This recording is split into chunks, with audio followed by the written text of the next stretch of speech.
بسم الله الرحمن الرحيم نحمده ونصلي ونسلم على رسوله الكريم أما بعد فأعوذ بالله من الشيطان الرجيم بسم الله الرحمن الرحيم للرجال نصيب مما ترك الوالدان والأقربون وللنساء نصيب مما ترك الوالدان والأقربون مما قل منه أو كثر نصيبا مفروضا.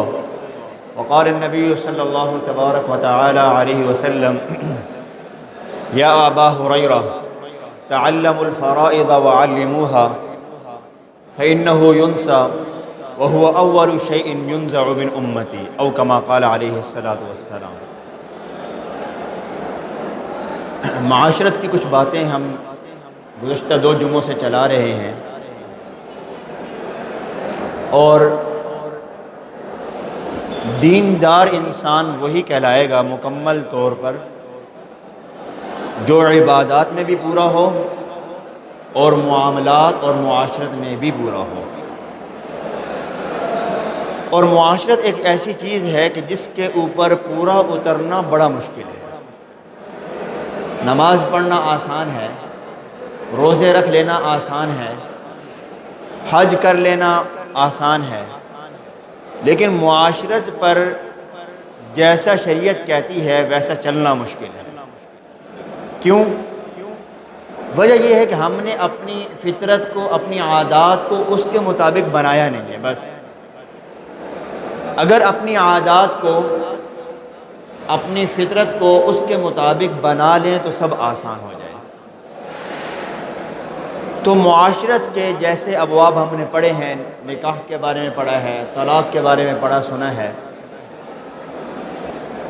آج ایک ایسے اصول یا ایک ایسی معاشرت کی طرف توجہ دلانا ہے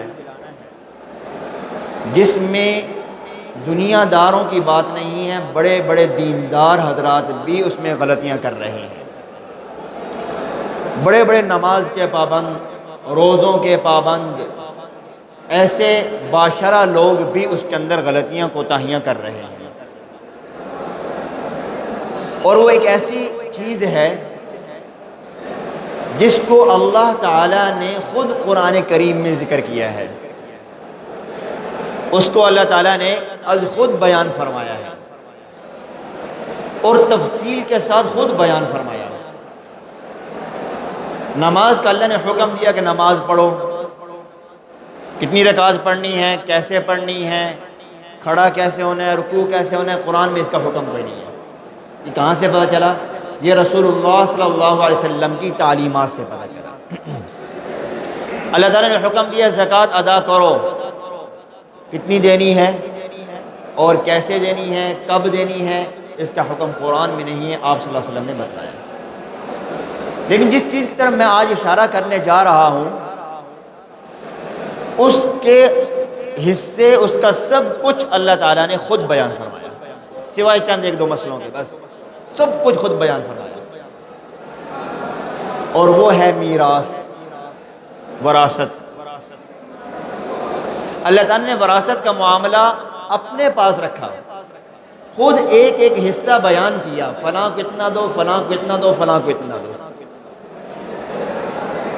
اور اس کے اندر بڑے بڑے دیندار لوگ بھی غلطیاں کوتاہیاں کر رہے ہیں. اور بعض دفعہ تو میراث کو تقسیم کرنے کو غلط قرار دے دیا جاتا ہے کہ یہ غلط کر رہے ہو، اور تقسیم کا مطالبہ کرنے والے کو مجرم قرار دیا جاتا ہے. سورۃ النساء کا 2 رکوع آپ خود جا کے بے شک پڑھ لیجئے. یوصیکم اللہ فی اولادکم، اس پورے رکوع کے اندر اور سورۃ النساء کے آخر میں جا کے، بالکل آخر میں، اللہ تعالیٰ نے ہر وارث کا حصہ بیان کیا ہے. اور وراثت کا معاملہ ایسا ہے جس میں بیٹیوں کو اور بہنوں کو تو بالکل بھلا دیا جاتا ہے.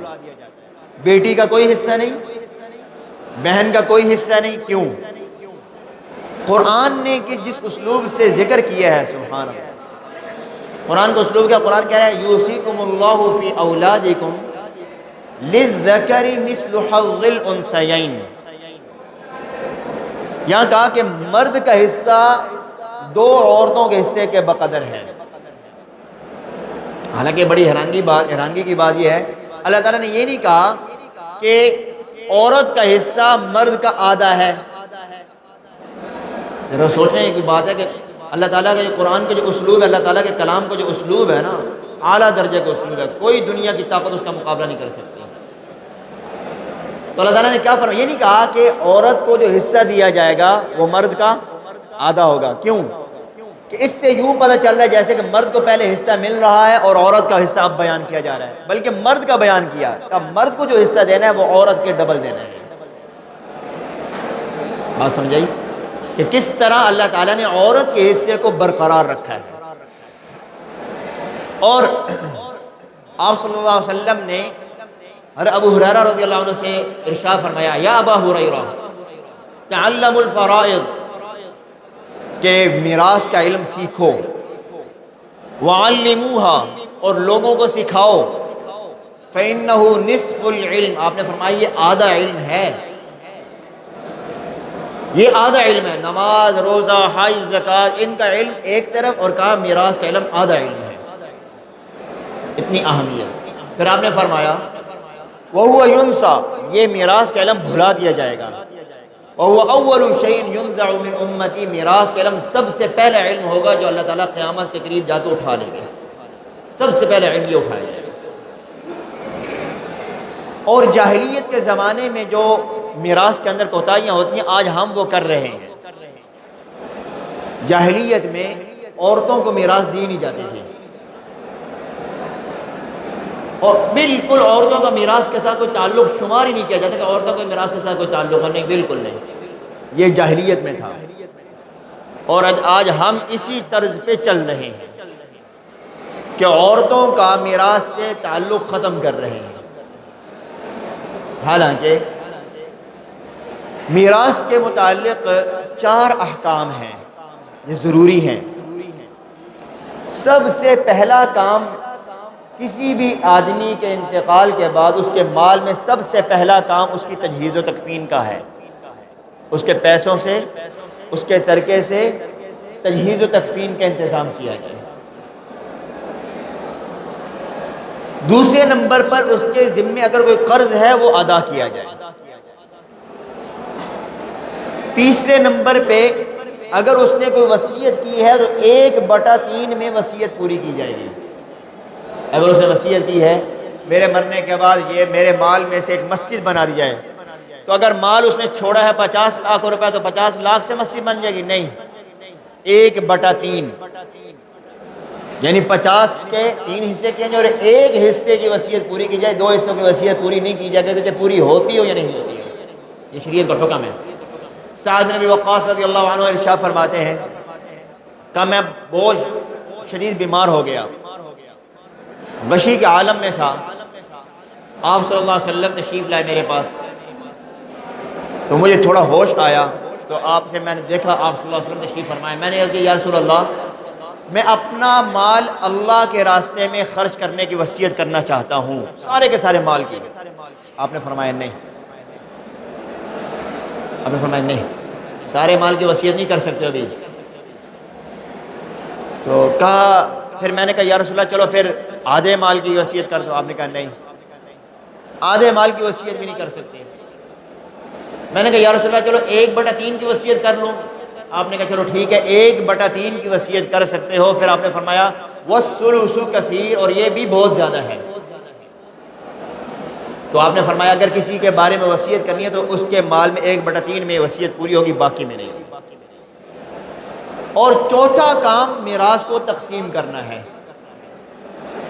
اور آج کل معاملہ کیا ہوتا ہے، کسی کے انتقال کے بعد بیٹے سارے مال پہ قبضہ کر لیں گے، باہر کا مال ہوگا سارا مال پہ قبضہ بیٹوں کا ہو جائے گا، کاروبار پہ بیٹوں کا قبضہ ہو گیا، بس کوئی نہیں پوچھتا کہ میراث تقسیم ہونی ہے نہیں ہونی ہے، کیا کرنا ہے، کوئی نہیں پوچھتا۔ اور گھر کے سارے مال پہ بیوہ قبضہ کر لیتی ہے، کوئی اصول نہیں، کوئی ضابطہ نہیں ہے۔ ہاں جب کہیں سے مال کھینچنا ہو نا پھر مسئلہ پوچھنے آئیں گے۔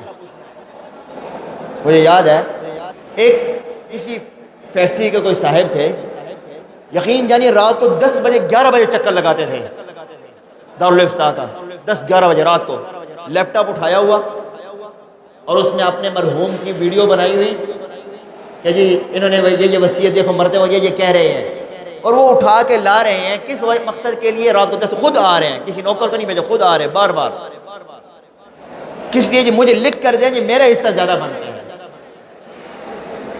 کوئی آج تک یہ مسئلہ پوچھنے مجھے، میرے پاس ابھی تک کوئی ایسا مسئلہ پوچھنے کے لیے نہیں آیا کوئی شخص کہ میرے ذمے کوئی اگر کسی کا حصہ بنتا ہے میں دے دوں، کوئی ایسا نہیں۔ ہاں میں ایسی بھی ایک دور مسئلہ یہ پوچھا ہے، لیکن میں آپ عمومی حساب بتا رہا ہوں۔ عموماً جب پیسے لینے ہو، مال کھینچنا ہو تو پھر آ جاتے ہیں جی مسئلہ بتا دیں جی کتنا حصہ بنتا ہے میرا۔ تو یہ میراث کے اصول نہیں ہے۔ کئی دفعہ لوگ میسیج کر کے پوچھتے ہیں جی یہ حصے دار ہیں بتائیں جی کتنا کس کو کتنا حصہ ملے گا؟ تو میرا پہلا سوال یہ تھا جناب پورے رشتہ دار لکھو۔ آپ کو بتا دوں، ماں، میت کی ماں، باپ، اور میت کا اگر مرد ہے تو اس کی بیوی، اگر عورت ہے تو اس کا خاوند، یہ، اور اس کے بعد بیٹے اور بیٹیاں، یہ وہ رشتہ دار ہیں کہ کسی صورت بھی یہ محروم نہیں ہوتے، ان کو حصہ ضرور ملتا ہے۔ اور جب اب کوئی مسئلہ پوچھتا کہ جی باپ کا انتقال ہوا، اتنے بیٹے اتنے بیٹیاں، بس بات ختم۔ بھائی بیوی کو بھی بتاؤ نا، ماں باپ کے بھی تو بتاؤ نا، کوئی نہیں بتاتا۔ تو ماں باپ کا حصہ بھی ہے میراث میں، بہن بھائیوں کا حصہ بھی بعض اوقات بنتا ہوتا ہے، بعض دفعہ نہیں بنتا ہوتا ہے۔ اب معاملہ کیا ہوتا ہے کہ بیٹے باپ کے ساتھ کاروبار میں شریک تھے، کس اعتبار سے کہ باپ کے ساتھ ہاتھ بٹاتے تھے، پیسے کو نہیں لگائے، باپ کے ساتھ ہاتھ بٹاتے تو دکان پر بیٹھتے تھے۔ باپ کا انتقال ہوا، اب بیٹے کہتے ہیں ہم باپ کے ساتھ دکان پہ بیٹھتے ہیں، یہ دکان تو ہماری ہے، دکان پہ ان کا قبضہ ہو گیا۔ بہنیں کدھر ہیں کوئی پتہ نہیں، بہنوں کو حصہ دے رہے نہیں دے رہے کوئی پتہ نہیں۔ اور ایک بات بہت زیادہ چلتی ہے جی، بہن کو کیا کہا جاتا ہے جی تجھے جہیز نہیں مل گیا تھا، یہ کہا جاتا ہے، آپ بھی سنتے ہوں گے یہ بات کہ تجھے جہیز نہیں مل گیا تھا، اب میراث میں بھی حصہ لینا چاہتی ہو۔ انا للہ و انا الیہ راجعون۔ بھائی جہیز دیا تھا، آپ 1 کروڑ روپے کا جہیز دے دو، میراث میں پھر بھی حصہ ہوگا، میراث اور معاملہ ہے۔ قیامت والے دن جو ہر ایک انسان سے کچھ سوالات جو پوچھے جائیں گے، 4 سوال، اور بعض روایات میں 5 سوال آتے ہیں، ان میں سے 2 سوال مال کے بارے میں بھی ہیں۔ مال کہاں سے لیا، کہاں سے تمہارے پاس مال آیا تھا؟ جو وراثت کا مال تیرے پاس آیا تھا وہ تو نے ہڑپ کیا، کسی کا مال پہ قبضہ کیا تھا، یہ تمہارا اپنا مال تھا؟ بتاؤ، آج کٹہرے میں کھڑے ہو جاؤ، ہم بڑے دعوے سے کہتے ہیں جناب والا میرا مال بڑا حلال ہے، میں حلال کی روزی بچوں کو کھلاتا ہوں، جو بہنوں کا قبضہ کر کے کھلا رہے ہو وہ حلال کا مال ہے کیا؟ بہنوں کے مال پہ ڈاکہ مار کے جو کھلا رہے ہو اپنے بچوں کو، یہ حلال کا مال ہے کیا؟ یہ حلال کا مال کسی صورت بھی نہیں بن سکتا، یہ حرام ہے۔ دوسرے نے مال کو ڈاکہ کہا جی میں تو ڈاکو نہیں ہوں، ڈاکو ہیں ہم، اگر میں نے بہن کو حصہ نہیں دیا میں ڈاکو ہوں، اگر میں نے بہن کو حصہ نہیں دیا میں حرام کھا رہا ہوں اور کھلا رہا ہوں۔ جب تک بہن کا مال میرے مال کے ساتھ ملا ہوا ہے تو میرا مال حرام ہے، حرام ہے مال۔ تو اللہ تعالیٰ نے ایک ایک حصے کو بیان کیا، یوصیکم اللہ فی اولادکم للذکر مثل حظ الانثیین فإن کن نساء فوق اثنتین، یہاں پر ایک ایک اگر 2 بہنیں ہوں تو اتنا حصہ، ایک ہو تو اتنا حصہ، ماں ہو تو اتنا حصہ، بیٹے ہوں پھر ماں ہو تو اس کو اتنا حصہ، ایک ایک حصہ بیان کیا۔ اور آپ نے ایک موقع پر ارشاد فرمایا کہ من قطع میراثا فرضہ اللہ تعالی، کسی شخص نے کسی ایسی میراث کو روک لیا جس کو اللہ نے فرض قرار دیا ہے، قطع اللہ میراثہ فی الجنہ، اللہ تعالیٰ جنت کا حصہ اس کا کاٹ لے۔ اللہ کہیں گے اچھا تو دوسروں کا مال روکتا تھا، دوسرے کے مال کو روک کر رکھتا تھا اور میراث نہیں دیتا تھا، آج تیری بھی کوئی میراث نہیں ہے جنت میں، چل نکل جا یہاں سے۔ تو کبھی ہم نے اس چیز کو نہیں سوچا. اور کبھی کبھار پتہ کیا ہوتا ہے، اگر کوئی آدمی کا انتقال ہو جائے، کوئی بیچارہ تھوڑا دیندار انسان، وہ کہتا ہے جی مال کو تقسیم کر لیا جائے تو، اور گھر کے مال کو بھی تقسیم کیا جائے، تو اس کو تانے ملتے ہیں. جب تک بیوہ ہوتی ہے نا، بیوہ زندہ ہوتی ہے، وہ کسی مال کو ہاتھ نہیں لگانے دیتی، کسی مال کو ہاتھ نہیں لگانے دیتی. وہ کروڑوں کا ہو، لاکھوں کا مال ہو، ہزاروں کا ہو، کسی صورت میں بھی وہ ہاتھ نہیں لگانے دیتی. کیوں جی بھائی، میرے زندگی میں تم کرنا چاہتے ہو. نافرمان انسان بیٹے کو کہا جائے گا نافرمان، حالانکہ وہ تو فرما برداری کا ہے اللہ تعالیٰ کی، کہ تقسیم کرو. اللہ تعالیٰ قرآن کریم میں ارشاد فرما رہے ہیں للرجال نصیب مما ترک الوالدان والاقربون. میری کوشش یہ ہوتی ہے کہ آپ کو قرآن اور حدیث سناؤں، کوشش یہی ہوتی ہے تاکہ آپ کو صحیح سمجھ آئے کہ واقعی کوئی بات ہے، قرآن اور حدیث ہمیں کچھ کہتا ہے. تو قرآن کی آیت ہے، آپ بے شک خود جا کے دیکھ لیجئے، سورۃ النساء کا پہلا رکوع اور آخری آیات ہیں تقریباً. للرجال نصیب مما ترک الوالدان والاقربون. لوگوں کے لیے، مردوں کے لیے جو ان کے والدین چھوڑ کے چلے جائیں اس میں حصہ ہے. وللنساء نصیب مما ترک الوالدان والاقربون مما قل منه او کثر. اسی طرح عورتوں کا بھی حصہ ہے جو ان کے والدین چھوڑ کے چلے جائیں. آپ اور اللہ تعالیٰ نے ساتھ میں یہ کہہ دیا مما قل منه او کثر، چاہے تھوڑا ہو یا زیادہ ہو، تھوڑا ہو یا زیادہ ہو. تو اب انسان یہ کیا ہے جی، جو 1 لاکھ روپے اب کیا تقسیم کریں گے؟ بھائی اللہ نے حکم دیا ہے، اللہ نے حکم دیا کہ کرو تقسیم، چاہے وہ 10,000 روپے بھی ہوں. اللہ خود قرآن میں یہ کہہ رہے ہیں کہ مما قل منہ او کثر، تھوڑا ہو یا زیادہ ہو تقسیم کرو، ہر ایک کو اس کا حصہ پہنچاؤ، اس کے بغیر چارہ نہیں ہے. اور اللہ تعالیٰ نے سارے حصے بیان کرنے کے بعد آخر میں پتہ کیا فرمایا؟ فریضۃ من اللہ، یہ اللہ کی طرف سے حصے مقرر کیے گئے ہیں، کسی مولوی کے نہیں مقرر کیے ہوئے. اللہ نے حصے ایک ایک بیان کیا، ایک ایک حصہ بیان کیا، اور آخر میں کہا فریضۃ من اللہ، یہ اللہ کی طرف سے حصے مقرر کیے گئے ہیں. کیوں کہا؟ اس کے بارے میں احادیث میں بھی اور علماء مفسرین نے لکھا ہے کہ اس کا کہنے کا یہ، اللہ تعالیٰ کا یہ کہنا کہ اللہ کی طرف سے حصے مقرر کیے گئے ہیں، اس لیے کہ بعض جب انسان کے ذہن میں یہ بات آتی ہے اگر فلاں کو زیادہ حصہ مل جاتا تو زیادہ فائدہ ہوتا، فلاں کو حصہ زیادہ ملتا تو زیادہ فائدہ ہوتا. تو اللہ نے کہا نہیں، یہ میں نے مقرر کیے ہیں، میں زیادہ بہتر جانتا ہوں کہ کس کو کتنا حصہ دینا ہے. ہم ذرا دیکھیں، اپنے والد صاحب سے پوچھیں، کوئی اس میں جھجکنے والی بات نہیں ہے. نوجوان اپنے والد صاحب سے پوچھیں، ابا جان آپ نے دادا کی میراث کو تقسیم کرتے ہوئے ہماری پھوپھیوں کو حصہ دیا تھا نہیں دیا تھا؟ اگر نہیں دیا تو والد صاحب کہیں والد صاحب ابھی بھی مسئلہ پوچھیں اور اپنے بہنوں کو حصہ دیں. کہیں ایسا نہیں آپ کے مال کے ساتھ حرام مال ملا ہو، ہمیں حرام کھا رہے ہو ساری زندگی، لقمہ ہمارے پیٹوں میں حرام جا رہا ہو اور وہ ویسے ہی آگے چلتا چلا جا رہا ہو. تو یہ معاملات ہیں کہ بہنوں کو بس ایک طرف لگا دیا جاتا ہے، چلو بھائی تمہاری شادی ہو گئی، تمہیں جہیز دے دیا، چل نکل یہاں سے، اب تیرا کوئی حصہ نہیں ہے. اور یہ ذہن میں رکھیے گا، جو شخص یہ کرتا ہے آج یہ مال پہ قبضہ کر لے گا، کل کو یہی مال اس کے اوپر وبال بن جائے گا. تو ایک چھوٹے سے ٹکڑے کی خاطر ہم سارا کا سارا تباہی مچا رہے ہیں اپنے آپ ہی.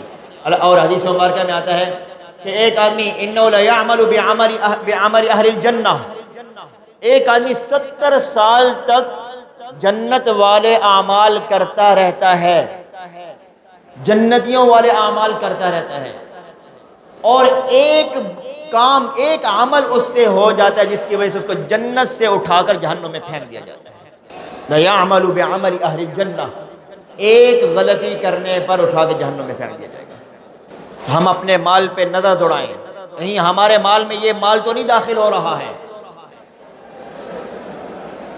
ہمارے بچے نافرمان کیوں ہو رہے ہیں، کہیں ان کے پیٹ میں حرام مال تو نہیں جا رہا. کبھی اس چیز کو غور کیا؟ کبھی اس چیز کو غور کیا؟ اور یہ بات ذہن میں رکھیے گا، اللہ تعالیٰ نے جو میراث کا حکم دیا نا، تو اللہ تعالیٰ نے کہا یہ کام کرو، ساتھ ہی میراث کے حصے تقسیم کر دو. اور اس کا سب سے بہتر طریقہ پتہ کیا ہے؟ میں آپ کو یہ بتا دوں، یہ حقیقت میں بتا رہا ہوں. سب سے بہتر طریقہ میراث کا یہ ہے کہ آدمی کا انتقال ہو، اس کے تجہیز و تکفین سے اس سے فارغ ہو، اور 10-15 دن کے اندر اندر میراث تقسیم کر دی جائے۔ سب سے بہتر طریقہ یہ ہے۔ کیوں؟ وجہ کیا ہے؟ وجہ یہ ہے کہ اس وقت وہ میت ہم سے جدا ہو چکا ہوتا ہے، وہ آدمی ہم سے جدا ہو چکا ہوتا ہے، ابھی دل نرم ہوتے ہیں، دل نرم ہے، نرمی کے اندر حصے تقسیم ہو جائیں گے اور کام سے آپ آسانی سے نبٹ جائیں گے۔ جیسے جیسے وقت گزرے گا، سال 2 سال گزریں گے، اب دلوں میں سختیاں آ چکی ہوں گی، اب اگر میراث کی تقسیم کریں گے تو لڑائیاں بھی ہو جائیں گی۔ شریعت نے ایسے حکم نہیں دیا تقسیم کرو۔ اور آپ علیہ السلام نے ایک موقع پر ارشاد فرمایا، وصیت کے، میں انشاءاللہ کسی موقع پر وصیت پر پوری بات کروں گا انشاءاللہ۔ وصیت یہ بھی ایک بہت بڑا اہم چیپٹر ہے، بہت اہم سبق ہے وصیت۔ اللہ نے خود قرآن میں حکم دیا وصیت لکھنے کے بارے میں۔ تو آپ علیہ السلام نے ارشاد فرمایا، تم اپنے ورثاء کے لیے مال چھوڑ جاؤ، یہ اس سے بہتر ہے کہ وہ لوگوں کے سامنے ہاتھ پھیلاتے تھے۔ تو میراث کے بارے میں آپ علیہ السلام نے بہت اہمیت سے فرمایا، نصف العلم، آدھا علم ہے یہ۔ تو اس لیے آپ اپنے گھر کے، اپنے افراد کے، اپنے والد صاحب سے پوچھئے، اپنے خاندان میں سے جس چیز کو آپ سمجھا سکتے ہیں اس کو سمجھائیے کہ جناب والا، ہم اگر کہیں اپنے مال کے اندر کسی دوسرے کا مال تو نہیں شریک کر رہے، ہمیں یہ اگر خوف پیدا ہو جائے، یہی تو بات ہے، تقوی اسی چیز کا نام ہے، خوف پیدا ہو جائے، بس ڈر آ جائے، ایک روپیہ خرچ کرنے سے بھی ڈر آ جائے کہ کسی اور کا تو نہیں ہے، 1 روپیہ خرچ کرنے کا، یہ نہیں کہ ہزاروں لاکھوں ہڑپ کر جائے، ایسا نہ ہو۔ اور آپ صلی اللہ علیہ وسلم نے جو میراث کا حکم دیا ہے، اور پھر میراث کی تقسیم کاری کا بھی حکم دے کر، اتنی اہمیت ہے میراث کی کہ میراث کے معاملے میں آپ صلی اللہ علیہ وسلم نے صرف 2 مسئلے بیان فرمائے ہیں، بس صرف 2 مسئلے، باقی کہاں پہ ہیں؟ قرآن میں۔ تو اسی بات سے اگر ساری باتوں کو ایک طرف رکھ دیا جائے، صرف اس ایک بات کو دیکھ لیا جائے کہ اس میراث کے احکامات کو اللہ تعالیٰ نے اس کے حصوں کو خود بیان کیا، بس میرے خیال میں اور کسی چیز کی ضرورت نہیں ہے۔ اور جب کبھی ایسا موقع آتا ہے کہ یہ میراث تقسیم کرنی ہے، اس میں اب کس چیز کو تقسیم کیا جائے گا، تو اس میں میت جب انسان کے انتقال ہوا، اس وقت جو چیز بھی میت کے قبضے میں تھی سب کو تقسیم کیا جائے گا، جو چیز بھی، حتیٰ کہ اس کی جیب کے اندر اگر 10 روپے تھے تو یہ بھی تقسیم کیے جائیں گے، ایک چیز تقسیم کی جائے گی۔ اور اگر کوئی شخص اسی حال میں مر گیا کہ اس کے ذمہ داری تھی، وہ سرپرست تھا، اس کے ذمہ داری تھی، اور وہ مال کو تقسیم اس نے نہیں کیا، تو قیامت والے دن اس سے 1 روپے کا سوال ہوگا۔ اور اگر کوئی یتیم بچہ ہے، وارثوں میں یتیم بچہ اور چھوٹا ہے، یتیم اسی کہتے ہیں جو چھوٹا ہو، بڑے کو یتیم نہیں کہتے، جو نابالغ ہے، 5 سال کا ہے، 4 سال کا ہے، 3-6 سال کا ہے، اور اب اس کا جو حصہ بنتا تھا، آپ نے کہا یہ تو بچہ ہے، چھوڑو اس کو حصہ بنتا تھا، اگر کسی نے اس کا حصہ بھی تقسیم نہیں کیا اور اس کے حوالے بالغ ہونے کے بعد اس کے حوالے نہیں کیا تو قیامت میں پکڑا جائے گا۔ اگر چاچے یہی کرتے ہیں نا، چاچے یہی کرتے ہیں، انتقال ہوا، بچے بیچارے چھوٹے چھوٹے تھے میت کے، چھوٹے چھوٹے بچے تھے، کہا بس ٹھیک ہے، ان کو کیا پتا، سارا مال اپنے قبضے میں، اور یہی چچا اللہ اکبر کہہ کے نماز بھی پڑھ رہا ہوگا، اور یہی چچا لوگوں کی افطاریاں بھی کروا رہا ہوگا، اور یہی چچا لوگوں غریبوں کی مدد بھی کر رہا ہوگا، لیکن گھر میں جو ڈاکہ مارا اس کا کیا کر رہا ہے؟ وہ پہلے ضرورت ہے، معاشرت ہے، اصول ہے، اور اللہ کی طرف سے قائم کیا وہ اصول ہے، اس میں غلطی کوتاہی ہوئی تو بائے کہ نماز روزے نہیں بچا سکے، یہ معلوم ہونا چاہیے، بائے کہ نماز روزے نہیں بچا سکے۔ اور حدیث مبارکہ میں آتا ہے کل قیامت والے دن شات الجلحاء او کما قال، کہ آپ علیہ السلام نے ارشاد فرمایا قیامت والے دن حقوق کا اتنا مطالبہ ہوگا، اتنی شدت سے مطالبہ ہوگا کہ اگر کسی بغیر سینگوں والی بکری کو سینگوں والی بکری نے مارا ہوگا تو اللہ تعالیٰ کل قیامت میں دونوں کو بلائیں گے. حالانکہ جانور ہیں، ان کے اوپر کوئی ذمہ داری نہیں ہے، کوئی نماز روزہ کچھ نہیں ہے، لیکن حقوق کا مطالبے کی اتنی اہمیت ہے کہ ان دونوں کو بھی کل قیامت کے دن لایا جائے گا اور بغیر سینگوں والی بکری کو سینگ عطا کیے جائیں گے اور کہا جائے گا اپنا بدلہ لے لے. اور آپ نے ایک موقع پر ارشاد فرمایا اتدرون ما المفلس، تم لوگ جانتے بھی ہو مفلس کسے کہتے ہیں؟ جانتے ہو غریب کسے کہتے ہیں؟ ہمارے دل میں کیا آئے گا؟ غریب وہی ہے جو جھونپڑی میں رہتا ہے، کھانے کو کچھ ہے نہیں. صحابہ نے کہا یا رسول اللہ ہمارے دل میں تو یہی دنیا تو غریب ہے. آپ نے فرمایا نہیں، میری امت کا غریب ترین شخص وہ ہے جو کل قیامت والے دن آئے گا، اللہ کے سامنے پیش ہوگا اور نیکیوں کا بہت بڑا پہاڑ ساتھ میں ہوگا، نمازیں، روزے، حج، زکوٰۃ اور صدقات، بہت بڑا پہاڑ ہوگا اس کے ساتھ نیکیوں کا. لیکن شتم ہذا، اکل مال ہذا، قذف ہذا، کبھی اس کو گالی دی، کبھی اس کے اوپر بہتان لگایا، کبھی اس کے مال چھینا، کبھی اس کے مال کو کھا لیا. یہ میراث کا مال بھی اس میں آ رہا ہے. کبھی کسی کا مال کھا لیا، کبھی کچھ کیا، کبھی کچھ کیا. وہ سارے کے سارے بھی آ جائیں گے مطالبے کے لیے. وہاں پر روپیہ پیسہ نہیں ہوگا. اب کیا ہوگا؟ ایک کہے گا یا اللہ اس نے مجھے گالیاں دی تھی، یا اللہ اس نے میرا میراث کا حصہ کھایا، یا اللہ اس نے مجھ پر بہتان لگایا، یا اللہ اس نے مجھ پر جھوٹ بولا، اس نے یہ کیا. وہ آ کے مطالبے کر رہے ہیں اور اللہ تعالیٰ کہیں گے اچھا اس کی نیکیاں اٹھا کے ان کو دیتے جاؤ، اس کے بقدر دیتے جاؤ. آپ نے فرمایا یہ غریب بندے کی کارگزاری سنائی جا رہی ہے. کہا اس کی نیکیاں اٹھا کے ان کو دینا شروع کی جائیں گی، حتیٰ کہ نیکیاں ساری کی ساری ختم ہو جائیں گی اور مطالبے کرنے والے ابھی تک موجود ہیں. ساری نیکیاں ختم. آپ نے فرمایا پھر مطالبہ بھی ہو رہا ہوگا، لوگ آ کر مطالبے کر رہے ہوں گے، تو اللہ تعالیٰ کہیں گے اب اس کے پاس تو نیکیاں تو رہی نہیں ہیں، اب ایسے کرو ان لوگوں کے گناہ اٹھا کے اس کو واپس کر دیا.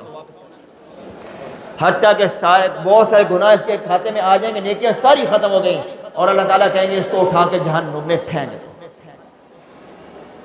تو یہ نماز روزے اگر میراث پر قبضہ کیا ہوا ہے اور نماز روزے پڑھ رہے ہیں کوئی فائدہ نہیں ہوگا. یہ نماز روزہ نہیں بچائے گی جب تک کہ میراث کا حصہ نہیں دیں گے، جب تک بہنوں کا حصہ نہیں دیں گے نہیں بچا سکتے. یہ اپنے جگہ پر ان کا ثواب ہے.